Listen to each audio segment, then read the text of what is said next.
इस एपिसोड के आगाज़ में आप देखेंगे उरूज इलियास से कहता है हमें फ़ौरन सिकंदरिया पहुंचना होगा ताकि हम इसहाक आगा के लिए हकीम तलाश कर सकें। ये सुनकर इसहाक गुस्से से कहता है मैं मदेली जाऊंगा।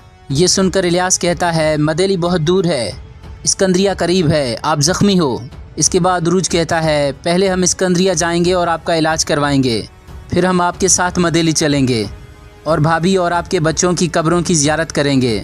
और देसबीना ये सुनते ही इसहाक उसे खामोश करवाते हुए कहता है ऐसे दिखावा मत करो जैसे तुम्हें अपने ख़ानदान की परवाह हो।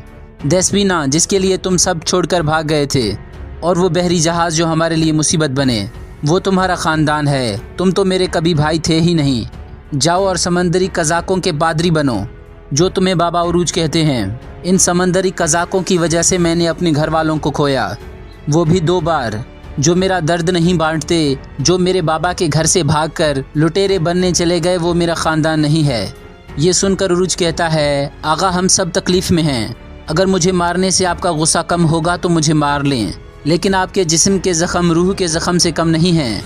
चलें आपके ज़ख़्मों का इलाज करवाते हैं, उसके बाद हम चले जाएंगे। ये सुनकर इसहाक खिज़र से कहता है मुझे मदेली ले चलो, मुझे ज़ख़्मों की परवाह नहीं, अगर मैं रास्ते में मर भी गया तो अपने घर वालों के साथ दफन होऊंगा। ये सुनकर खिज़र उसे वहाँ से ले जाता है। ये देखकर उरूज बहुत गमज़दा हो जाता है।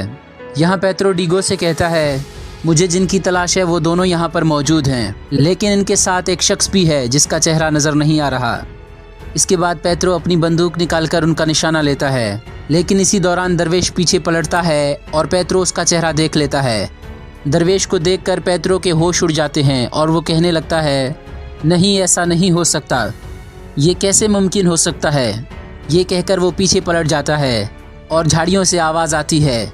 ये आवाज़ सुनकर दरवेश ज़ैनब से कहता है तुम लोग अंदर जाओ, मैं देखता हूँ कि कोई कुत्ता है या बिल्ली या फिर कोई है जो हमें देख रहा है। ये सुनकर वो अंदर चले जाते हैं और दरवेश झाड़ियों के करीब आ जाता है, लेकिन उसके वहाँ पर पहुँचने से पहले पेत्रो वहाँ से भाग चुका था। दरवेश वहाँ पर एक टूटी हुई झाड़ी देखकर कहता है न कुत्ता न बिल्ली, बल्कि कोई है जो हम पर नज़र रख रहा है। यहाँ इसहाक, खिज़र और नीको मदेली जा रहे होते हैं। खिज़र इसहाक से कहता है मैंने आपके लिए बिस्तर तैयार किया है, आप थोड़ी देर आराम क्यों नहीं कर लेते। ये सुनकर इसहाक कहता है हम पर आसमान आ गिरा है खिज़र, अब मैं आराम करूं या ना करूं इससे कोई फ़र्क नहीं पड़ता। ये सुनकर खिज़र कहता है आसमान हम पर आ गिरा है तो इसका बोझ आप उठाए हुए हैं। आप मदेली के फ़ाते याकूब आगा के बेटे हो, आप वो सुतून हो जो हमारे लिए सहारा बनता है। अगर आपको कुछ हो गया तो हम सब तबाह हो जाएंगे। इसहाक कहता है तो मेरा सहारा कौन बनेगा, वो भाई जो मुझे तबाह करके छोड़ गया जब मैं पहाड़ की तरह खड़ा था, या मेरा बेगुनाह ख़ानदान जो मेरे भाई की वजह से कत्ल कर दिया गया।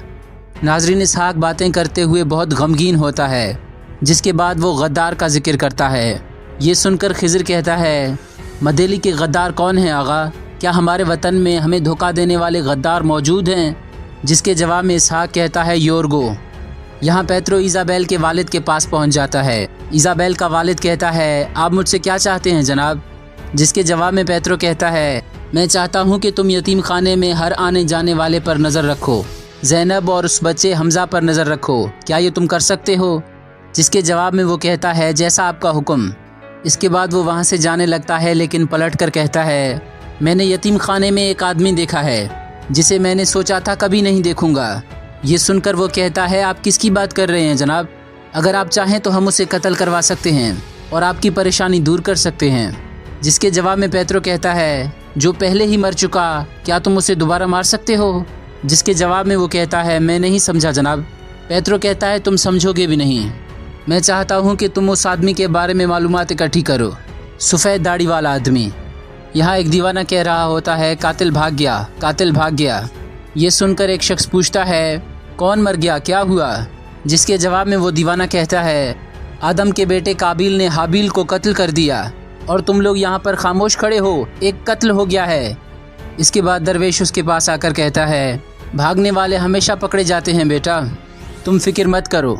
इसके बाद वो उससे धीरे से कहते हैं कोई यतीम खाने पर नज़र रखे हुए है। जिसके जवाब में वो दीवाना कहता है क्या काबिल वहाँ पर है, क्या कातिल वहाँ पर छुपा हुआ है। दरवेश कहता है तुम कातिल को वहाँ से दूर रखने के लिए जाओगे। ये कहकर वो वहाँ से चला जाता है। यहाँ डीगो पेत्रो से कहता है, तुम्हारी खामोशी मुझे खौफजदा कर रही है। मैंने पहली बार तुम्हारी आंखों में खौफ देखा है। यतीम खाने में वो कौन आदमी था? जिसके जवाब में पेत्रो कहता है, ज़मीन में दफन हुआ एक राज था जो आज मेरे सामने आ गया। सफ़ेद दाढ़ी के साथ एक खूबसूरत मुसलमान लग रहा था, लेकिन मुझे यकीन है डीगो, ये दुनिया का ख़तरनाक तरीन इंसान हो सकता है। यहाँ हकीमा देस्बिना के लिए रोटी लाती है और कहती है, मैंने तुम्हारे लिए खाना बनाया है, तुम बच्चे के लिए खाओ इसे। देस्बिना कहती है, मैं तुम्हारी नीयत जानती हूँ। तुमने और इज़ाबेल ने मेरे बच्चे को मारने की कोशिश की। पता नहीं तुम खाने में क्या डाल कर लाए हो। हकीमा कहती है, तुम्हारा बच्चा तुम्हें जहर आलूद कर रहा है और तुम्हें पता तक नहीं। लेकिन देस्बिना किसी तरह से उसे वहाँ से भगा देती है। यहाँ इलियास उरूज से कहता है, इसहाक आगा की तबीयत ख़राब है। वो नहीं चाहते थे कि हम उनके साथ जाएं, लेकिन हमें फिर भी उनके साथ जाना चाहिए था। जिसके जवाब में उरूज कहता है, मेरे जहन में भी यही आया था इलियास, मगर क्या करते, ये जहाज़ हमारे पास अमानत है। इन सब लोगों ने अपनी जानें हमारे लिए ख़तरे में डाल दी और मुझे जल्दी देस्बिना से भी मिलना है। जिसके जवाब में इलियास कहता है, क्या कोई मसला है क्या भाई? क्या भाभी ठीक तो हैं? जिसके जवाब में उरूज कहता है, अल्हम्दुलिल्लाह वो ठीक है। आगा की हालत की वजह से मैं वहाँ पर नहीं बता पाया। देस्बिना उम्मीद से है। ये सुनकर इलियास खुश हो जाता है और कहता है, तो आप बता देते, इसहाक आगा खुश हो जाते। लेकिन फिर वो कहता है, वो कैसे खुश होते?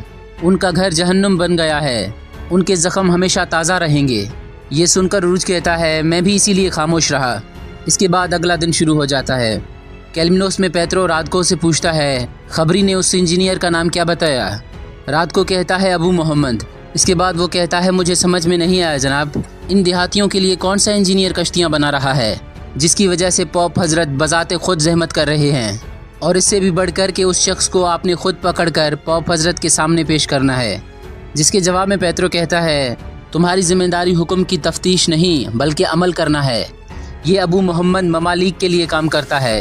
इस्कंदरिया से सिलियो पैगाम भेजेगा, वो हमें ज़रूरी तरतीब का मंसूबा बनाकर भेजेगा। इसके बाद पेत्रो उससे पूछता है, ये सुलेमान किताब वाले का मामला कहाँ तक पहुँचा? रात को कहता है, चारों तरफ तलाश जारी है, बहुत जल्द हम नताइज तक पहुँच जाएंगे। यहाँ उरूज अपने साथियों के साथ इस्कंदरिया पहुँच जाता है। बंदरगाह पर क्लिचबे उनका इस्तकबाल करते हैं और कहते हैं, क्या हुआ, उस पोसीडन को वासिले जहन्नुम कर दिया? जिसके जवाब में उरूज कहता है, हमने उसे समंदर की तह में रवाना कर दिया, लेकिन उसे आखिरी सांस लेते अपनी आंखों से नहीं देख सके। ये सुनकर क्लिचबे बहुत खुश हो जाते हैं और उन्हें गले से लगा लेते हैं। वहीं दूर खड़ा क्लिचबे का बेटा उनको देख रहा होता है और अपने साथ खड़े जाफर से कहता है, उसे कैसे अपने बेटे की तरह गले से लगा सकते हैं? मुझे याद नहीं कि आखिरी मर्तबा उन्होंने कब मुझे गले से लगाया। ऐसे खुश हो रहे हैं कि जैसे उरूज ने सारा बहरिया रूम फतह कर लिया। यहाँ इज़ाबेल हकीमा से पूछती है, अब देस्बिना की तबीयत कैसी है? हकीमा कहती है, वो पागल हो गई है। जब तक बच्चा उसके पेट में है वो ठीक नहीं होगी। वो बच्चा उससे अंदर से जहरीला कर रहा है और उसे इस बात की खबर तक नहीं।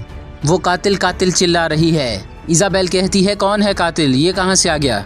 जिसके जवाब में वो हकीमा कहती है, वो कह रही है कि शौहर से उसके ताल्लुकात बिगाड़ने के लिए हमने उसके बच्चे को कत्ल करने की कोशिश की है, और ये कि अगर उरूज को कुछ बताया तो हम दोनों को जिंदा नहीं छोड़ेगी। इज़ाबेल कहती है, वो औरत वाकई पागल हो चुकी है। औरत कहती है, वो तुम्हारे बारे में भी जानती है। इज़ाबेल कहती है, क्या जानती है? औरत कहती है, बाबा उरूज से तुम्हारा करीबी ताल्लुक। इज़ाबेल कहती है, तुम्हारे फैलाए गए फितने की वजह से वो लड़की मेरी दुश्मन बन गई है। अगर इस मामले की वजह से उरूज ने मुझसे सवाल जवाब किए तो मैं तुम्हें खा जाऊंगी, बाकी तुम समझदार हो। यहाँ गुलाम फरोज शाहीन से कहता है, क्या मेरे लिए कोई हुक्म है जनाब? ये सुनकर जाफर हंसते हुए कहता है, ये समझता है कि हमारे हुक्म पूरे कर सकेगा। ये सुनकर शाहीन गुस्से में आकर कहता है, क्या तुम अपनी जिम्मेदारी पूरी कर पाए जाफर? जाफर कहता है, आप फिक्र ना करें जनाब, ये उरूज का मामला बहुत जल्द हल हो जाएगा। जाफर उसका गिरेबान पकड़ते हुए कहता है, कैसे हल होगा? बाबा उरूज के आसपास रश बढ़ रहा है, हर गुजरते दिन के साथ वो लोगों में मशहूर हो रहा है।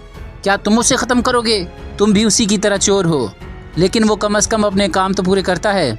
ये सुनकर जाफर कहता है, उरूज सिर्फ हमारा ही दुश्मन नहीं है जनाब, बल्कि उसके दुश्मन और लोग भी हैं। यहाँ समंदर के किनारे दो लोग मछली पकड़ने जा रहे होते हैं।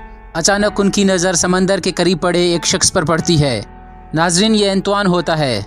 वो शख्स उसे चेक करके कहते हैं, ये मुश्किल से सांस ले रहा है, इसे हकीम के पास लेकर चलते हैं।